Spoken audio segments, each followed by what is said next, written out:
Christine Lieu is the expert behind CL Designs and the Brand Party podcast. She's a graphic designer who traded in climbing the corporate ladder for climbing mountains around the world. Christine helps purpose driven businesses create cohesive branding, web design, and social content to drive your impact and sales. As featured in Top 10 Canada Design, the Brand Party podcast delivers fun, honest, to the point advice that you can implement right away in your entrepreneurial journey. Welcome back to the Women's Empowerment Podcast. Please join me in welcoming Christine to the show. Christine, thank you so much for coming here today. I'm so excited to be chatting with you. Thank you so much, Valerie, for having me. I'm so excited to dive into. Since you're a new guest of the show, I was wondering if you could tell us a little bit about who you are, what you do, and who you serve. Thank you so much again for having me and for all the listeners tuning in as well. I'm excited to hopefully learn more about each other throughout this process. And as well, I am the founder of CL Designs, where I help purpose-driven businesses and nonprofits with cohesive branding, website design, marketing collateral to really help you increase your impact and your sales. And then also, just like Valerie here, I also have a podcast called Brand Party. So if you're looking for free, fun, honest, and actionable tips that you can implement right away in your entrepreneurial journey, then definitely come celebrate over there too. Love that. And you have such fun. Like, I really see your branding through everything that you do. You have such a fun brand. It's so bright. It's so colorful. I love how you talk about your email list as the after party, like just so creative and so clever. And I love that about you. I love that's what you bring to everything you do is this brightness. Even you're wearing this beautiful top right now. Is it a blazer? Is it a shirt? What are we wearing? Yeah, it's kind of like Check. a Oh, yeah. blazer jacket situation, but it was just like a fun thrift find the other weekend. So I was like, we're here to welcome some spring energy. I'm so glad you really embody your brand and you really embody the messages that you shared. I just really wanted to highlight that about you. And really, when it comes to design and personal branding and putting yourself out there as not only a business owner, but I think a lot of people don't realize that they are a brand, even if you're not a CEO or an entrepreneur. I was wondering if you could tell us a little bit about how you think personal branding or design really intersects with wellness and self-care. I truly believe that that creativity that bridges the gap between those two elements are really at the forefront, but it also comes from taking care of yourself ultimately, because with so much content and creativity constantly coming out there, it's really burning a lot of folks out, including myself. And I'm not the first one to admit that, I'm sure as well. And so if you're feeling that way, like you're really not alone in so many ways. And so I like to preface with that also. But by being able to tap into your vision and your purpose and your intentions, especially on like the personal side of your values ultimately, and then being able to translate that into your wellness practices, your life ultimately, and then into your business, you just show up in such a different way. I feel like as well, you really take up that space and that ownership of how you want to be able to show up in the world for not only yourself, but for other people that you're serving equally as much. And so I know that if you're a business owner out there, you do want to help people and you're creating change and making a difference in the world. And that's a lot to bear as well. So being able to come back to that wellness piece and those purpose and intentions that are so important to you, that's really going to hold all the pieces together ultimately. Oh my goodness, you said so many great things. And I feel like as you were describing this sense of self and self-care and this ideal feeling that we want to connect to and that we want to embody. My first question is, where do we start? How do we know what we want? How do we get into that loaded question?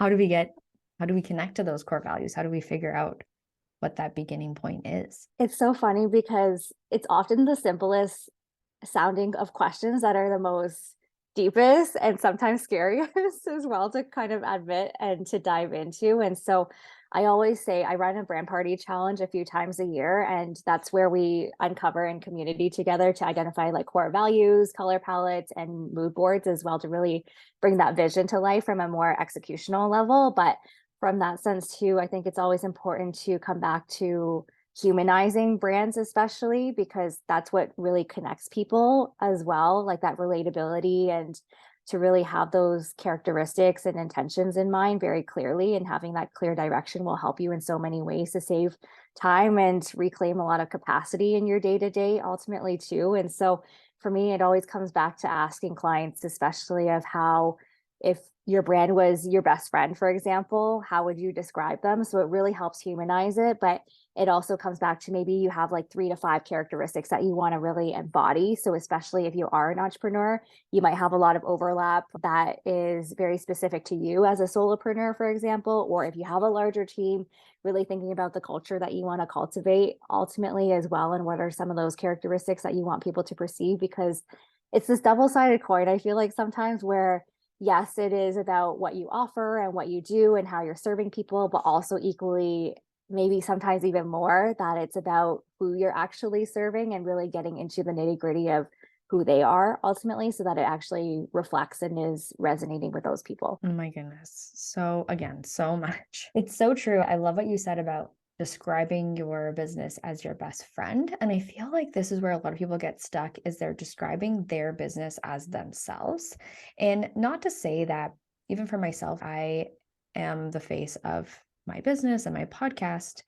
However, it's not just about me. And so it makes more sense. Like right away, I was like, oh, yes, it makes way more sense for me to describe my business as my best friend and not as myself. Because even though I am in my business a lot and you see me in my business, and like I said, I'm the face of the podcast, the business, it's not me, it's my business. Right. And so then, oh my goodness, I'm just having this aha moment here. You've really taken me through a loop. But what's cool about that is it's a little tiny reframe of the question, and it's already inspired so many other different things for me and for my brand. And then I love that you're asking the right questions and you're getting into the Mhm. creativity and the dreamscape of it, whereas you don't actually have to have anything tangible right here and now. But what's the idea behind it? Where's the soul telling you to go, or what's the bigger picture vision?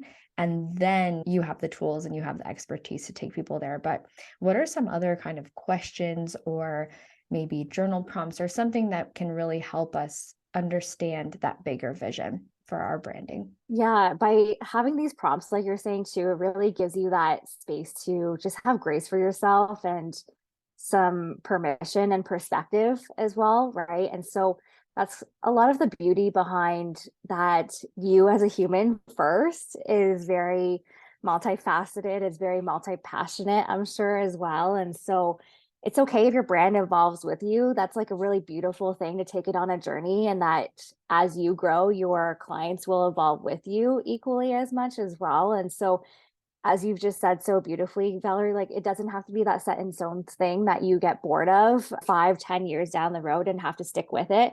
Like you get to choose at the end of the day. So for me, I'm such a big fan of brain dumping a lot of things as well, because there's just so much clutter that goes on in our head. And sometimes just even translating that onto paper is so powerful in so many ways, to be able to relinquish a lot of that control and to try to make sense of things that might feel illogical at the time as well. And sometimes just sitting with yourself and then asking yourself, what is it that you really want? Or what is it that is in your dream day or dream life? I think being able to reflect on what is that more lifestyle business versus your traditional way of thinking may be something that you may not be used to, but I found have been really incredibly helpful in a lot of ways, especially when society is telling you to be like a money making machine all the time, and having that as your main driver of decisions, which doesn't always feel good.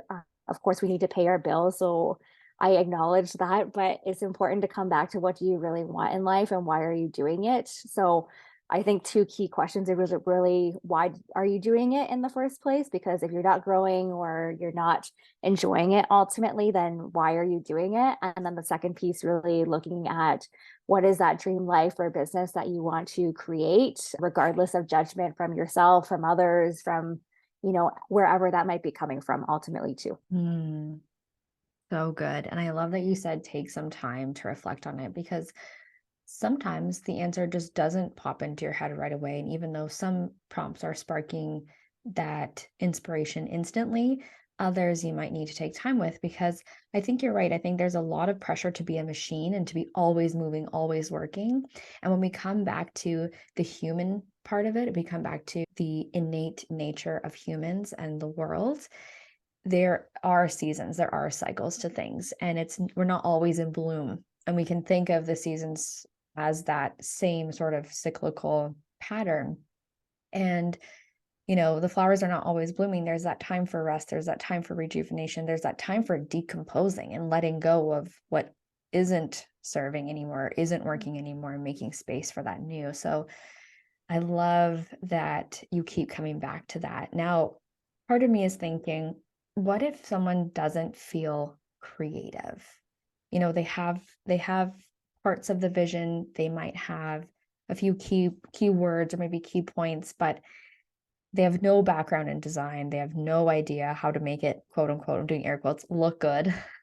What would you say to them or how do you support them through that? There's probably 3 key pieces that I would come back to when you're feeling this way. So one of them is acknowledging what type of creativity block you might be experiencing, and then the second one is to be able to allow room to play, and then also the third piece being to be solutions or discipline oriented as well. Of course, it's not so sexy to hear necessarily, but it's the tough love, I guess, in me to be able to share that and having experienced these things as well on the other side of it. And so, coming back to the first piece of having some clarity around what type of creative block you might be experiencing, really looking at, is it a mental block that you might be having? Is it a mindset thing that you need to reframe, as you've talked about too?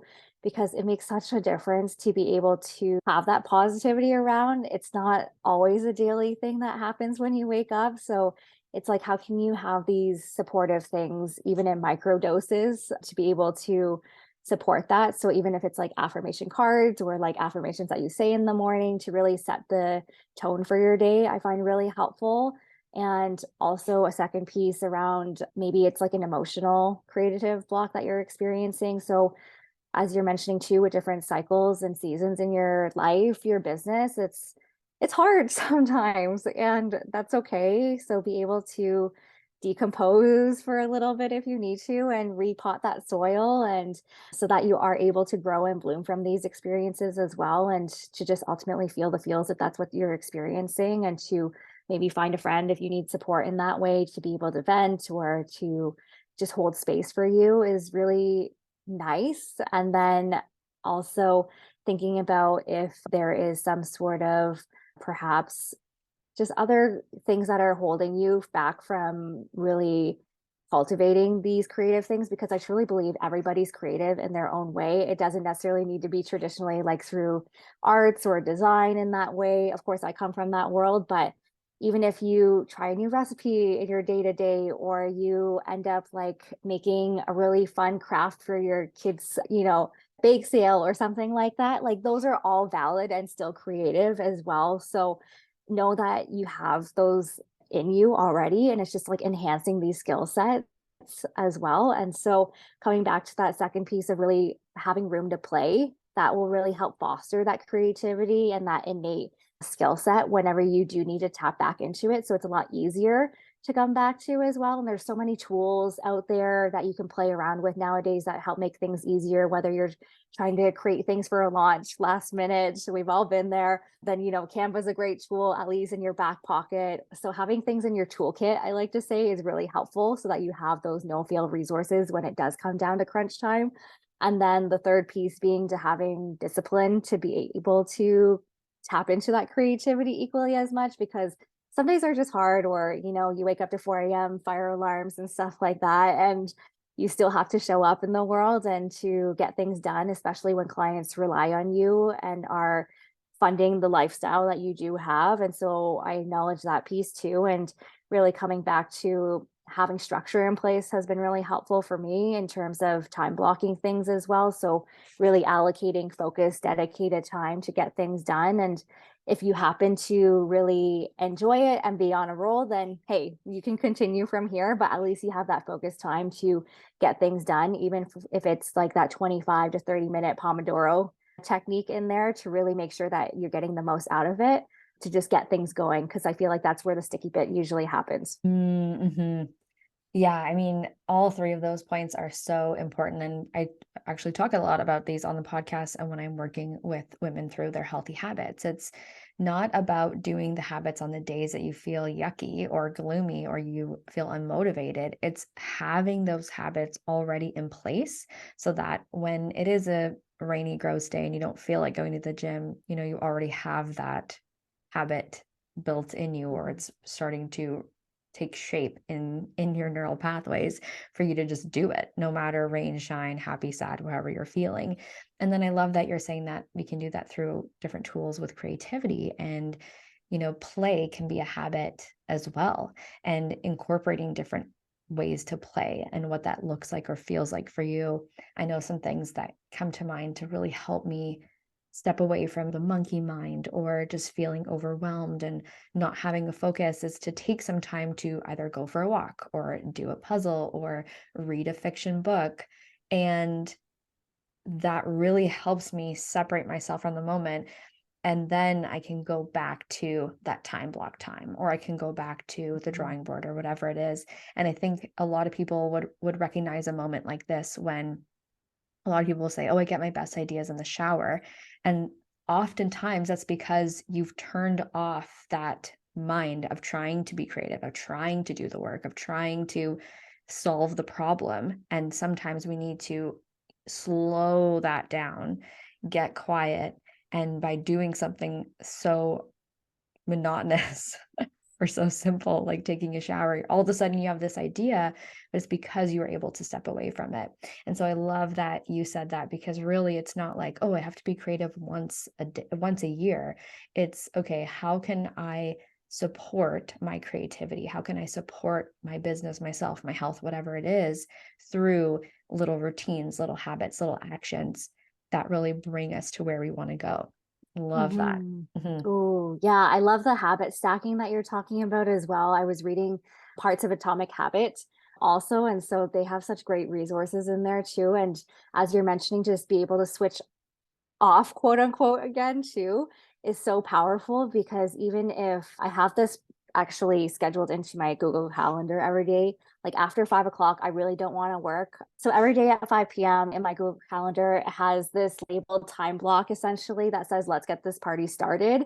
And so it's just this really nice, again, micro action and reminder to myself to it's time to play and to be able to shut off work ultimately. And so I was working with another coach before too, and we were talking about some wellness habits of like, well, maybe it's also having this visual cue for yourself or action of like lighting a candle when you're ready to switch off work and like really transition that time into this is time for you or whatever that looks like for your evening to get into that routine and structure of things. But at least you have that reminder for yourself and yeah, that other kind of switch and transition to be able to make it a lot easier as well. Great point. I love that. We talk a lot about mindful transitions and being able to switch from one topic to the next, or one activity to the next, or one conversation, one email, whatever it is, to the next. And if we're just go, go, go all the time and we're task switching all the time, or even today, you're my second of three interviews, it's a different vibe every time I sit down at the computer. I don't just switch from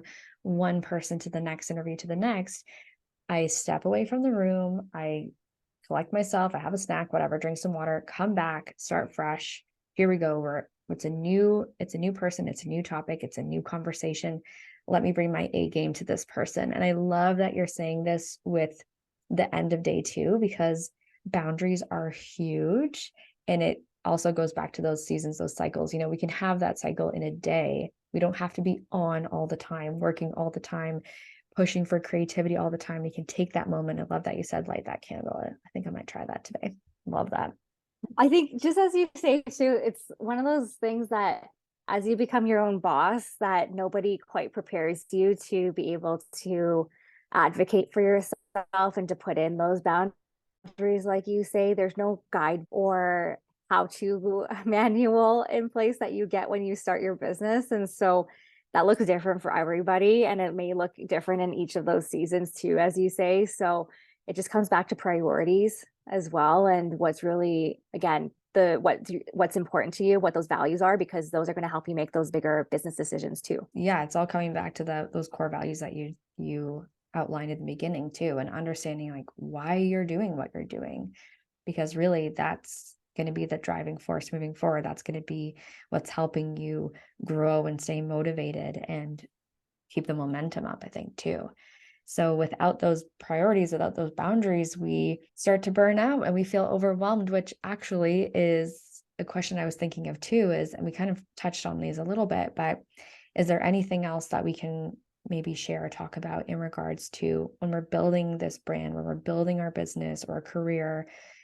How do we do this in a way while we're still trying to maintain some sort of balance and wellness in our personal lives? And like I said, I know we've talked a little bit about this, but is there anything else you can think of? It really comes back to, for me, in terms of coming back to like those seasonalities, I think are really important. Of course, you may have to have like a good data to look from, perhaps as well, like enough time to see what that looks like in your business. And of course, like we've come out optimistically of a pandemic as well, that it may look very different ultimately, and it will evolve as well. But it gives you some insights of logical things that you can look back on of what practically has happened in your business, or what type of people that you want to be serving also in these different seasons. And so I think for me, it's being able to look at your mindset as well, that like you're really worthy of all the things that you dream of ultimately. And it's like still scary to say from time to time, but it's the more energy that you pour into it, and coming back to like the flowering analogy that we keep coming back to too, about being able to pour and fertilize the things that actually are important to you, those are the things that are going to bloom ultimately too. So don't feel like you have to do the things that XYZ person is doing just because it looks quote unquote successful, or that, oh, they might have a shiny six-figure business, for example, if that's what you aspire to, but they're like running themselves to the ground, and then they might end up totally calling it quits in like less than 3 months, you know? And so it's again coming back to what's important to you. If, like for me, it's very important to have a lifestyle business and to really spend my time doing what I love with who I love most at the end of the day. That for me, the last few years, I've taken a whole month off in the summer, and looking at seasonalities, I've taken all of August off typically with my partner who's from Europe. And so we've gone to spend time with his family and community over there as well, and be able for me to have that space and time to reset and play and come back to what's important. And it was something that I have never done in my life a few years back. If you had asked me then, I would have thought that you were insane. But having experienced it now for a few years, and I don't see it ending anytime soon in that structure, that it's actually really refueled me in so many ways, creatively, emotionally, and ultimately better for myself and my business as your biggest investment. Because if you're taking care of yourself and putting in these like wellness structures as you teach your clients too, that it's just going to make you a better person to be around, to be able to work with, and to be able to attract and like manifest all the things that you actually do want. I love that so much. I love that you do that. I feel like I want to restructure my entire schedule. Well, you can now as you batch all these episodes, right? I know. This is so cool because I was sharing with Christine right before we hit record was that I have really been looking so much further ahead and how the goals I want to create or what lifestyle I want to generate. It's really simplicity. So I'm actually doing less to get more out of my life and my time and my energy and all these things. And so one of the things that I'm doing, yep, is batching podcast episodes. And you've touched on this a little bit, but what I've noticed, and as you said, oh, you want to take the whole month of August off. I love that for you. I love that for me. I want to do it. What we think of is knowing that, okay, my goal is to have all of August off. Here it is. We're blocking it out in the calendar. So we've time blocked August off. We're not incorporating any interviews, nothing, no calls, whatever it is you provide and how you serve. And then you really have to structure the rest of the year and become more disciplined in, okay, where is my focus and energy going to go so that I can feel stress free in August and not be scrambling when we come back in September, right? So, do you have any tips for someone who is trying to create that dream calendar? Maybe we'll focus a little bit more on the time off piece of it, but any tips for that self discipline when it comes to that? Yeah. Somebody I came across this on Instagram the other day, I think, and it just really resonated with me that rest isn't rest if you feel guilty about it. It's like such a powerful piece. And so it's something that I try to remind myself is so much comes back to intention as well. And so I like to have a visual cue again, just to have those daily reminders of what you're working towards. So if it is taking the time off in August, as an example, that you aspire to, like I have my wallpaper on my desktop, like whether it's my desktop computer or my laptop computer, it's all the like 3 to 4 goals, like both personal and business wise, that I want for the year. Again, I'm not necessarily new year, new you sort of person. Like you can bring this up in whichever day that feels good to you and you can evolve it as well. But again, it's coming back to having these visual cues of what's your priority that you're aspiring to, just as these micro reminders, because that's going to help dictate the way that you like speak to yourself from a mindset perspective and having that abundance that it's going to happen for you and not tap into too much of that scarcity, because that energy just flows in so many different areas of your life once you are in it.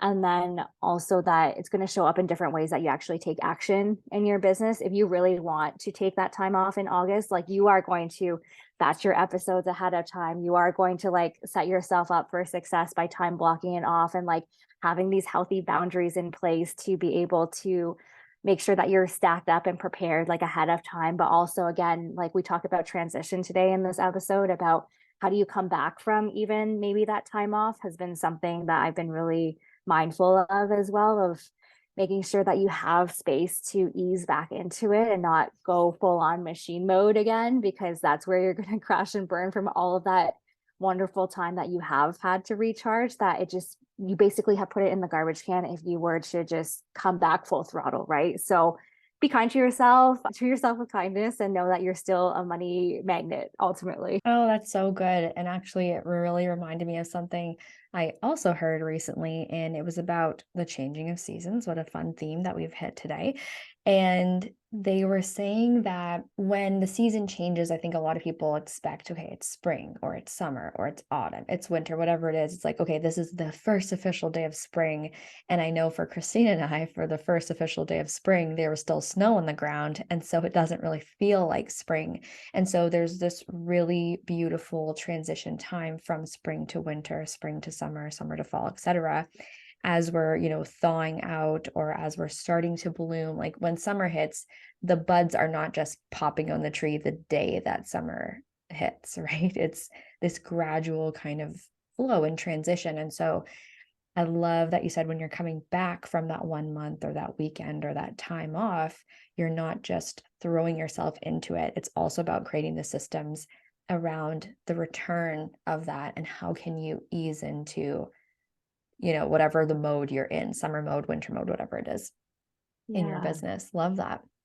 It really comes back to setting clear expectations, I believe, as well. And so having those clear boundaries identified, whether it's like, okay, I'm going to tell my current clients that I'm going to be away from this time, or if you are taking on new projects, like being able to work backwards from there of like, okay, either we have this kind of like limbo period to work on edits, for example, that they sit with and whatnot, or you send out your autoresponders are on for out of office season, then I think that's a great time, whether it is like a day off or a personal day or a weekend or a month or even longer, then good for you. Like, but at least you're setting expectations for people so that they're not second guessing or making these different assumptions of you while you're away, but that's just clear and kind ultimately. Hmm. Yeah. And it's really about thinking ahead and having that discipline and having those boundaries, like you said, all the things, they all support each other. They all work together, from the creativity to how you show up as a brand, as a person, as a leader, a member of your community. Even it's all tied into your self-care. And everything we've talked about. I mean, wow, this has been such a lovely conversation. Before we get into the final round of the episode, I was wondering if there is anything that hasn't been said that you really want to share today. Think whatever has been popping into your mind as you're listening to this episode, because I'm sure there's been little trickles that you've likely thought about before, or maybe you've been inspired by Valerie and I's conversation today, that whatever that may be, whatever that picture that you've been painting in your brain, know that it's valid and that that dream life is totally possible for you. So take like one micro action today, but knowing that what might feel small in this moment is actually one of the biggest steps that you can create, and that this is just the beginning. So choose your own adventure. Thank you for this incredible conversation. Please let us know where people can find you, where people can follow you, and how we can support your business. Well, thank you so much, first of all, for having me and for everybody tuning in. I'm really excited for you all to live your dream life as well. And if you want to continue celebrating, come over on Instagram at _CLIEU and at Brand Party Podcast. And then if you want to chat about bringing any of your vision projects to life as well, then you can come find me over at ChristineLDesigns.com. Amazing. I'm going to link to all of that information on the show notes page, which will be at ValerieLaVigneLife.com/Christine. So it's easy for people to find. Okay, we have one more segment of the show. It's the rapid fire round. Are you ready? I'm so ready. Thank you. Amazing. Question number 1 is, what are you currently reading, or what is your favorite book? Okay, so two-prong thing. I'm currently reading The Way of the Tortoise. And so this is a book that I picked up during my time in the UK for a conference, actually. And it's just a good reminder of being able to slow down in your life and get really intentional. So I think very aligned with what we've talked about today, but it's called The Way of the Tortoise by Matt Little. And then one of my favorite Holy Grail books that I always love coming back to, he's by a Canadian BIPOC author, actually based from Toronto. His name is Neil Pasricha, but his book, The Happiness Equation, is very much my go-to always, that I refer to for other people. But coming back to flipping the script on life about being happy first so that you create good work and ultimately have success is just a really beautiful journey. So I definitely recommend his book too. I'm going to link to both of those in the show notes page. I feel like I need to read both of them. They sound awesome. Question number 2 is, what does empowerment mean to you? Empowerment is really being able to have that like inner confidence, ultimately, to know that whatever you dream of, that you're able to honor it and to be able to have that show up in taking up space in the world. Oh, I love that answer. Question 3 is, what is your longest standing habit? Longest standing habit. Oh, that's a good one. I think whether I recognized it or not back then, it was really being able to celebrate life's moments and to have that gratitude, because like we've said too, like I've like ran my business from like hospital waiting rooms and like having seasons of grief in my life. And it's just on those not so sunny days that you really come back to why you started in the first place, and being able to celebrate how far you've gotten and to like have space for conversations like this is like such an honor in itself. So being able to have those moments, I think you should like take a moment to pat yourself on the back, like you're doing the most and that you're doing more than you know, and making such a difference in people's lives that you don't even recognize also. That's so good. Okay, final question. What are you currently working towards? I am working towards, I think, two sides of things. So on the personal side, very much honoring those boundaries, or some like a daily practice that I'm always constantly trying to achieve, but just allowing myself some grace ultimately when it doesn't happen. And then also on the business side of things, I've introduced VIP design days for folks to be able to check everything off their design wish list in one day together. And it's just one of the most fulfilling things that I've really been able to help my clients with throughout my business journey so far. And to be able to see how things have been on the back burner for them that they've always wanted to be able to do or to launch or to be able to aspire to have for themselves, but to be able to check it off in like less than a day together is just the most impactful thing in so many ways. So I'm excited for that to grow and to just help serve more people. Oh my gosh, that's so cool. I'm so excited for you. Again, thank you so much for being part of the show. I've loved this conversation. It really took us behind the scenes into your business and also how you're able to do what you do. And I think that's one of the things that doesn't get shared enough or doesn't get conversation airtime enough is that there's so much more than a pretty picture or, the right color palette. It's really the intention behind what you're doing. It's the boundaries that you created. It's the lifestyle that you want to do. So Mhm. I love what you're doing. I know that your community really values you, and I'm so grateful that you're a part of this community and you've been able to share it with the listener today. So thank you again. And I'm very excited to keep seeing how you grow. Thank you so much, Valerie,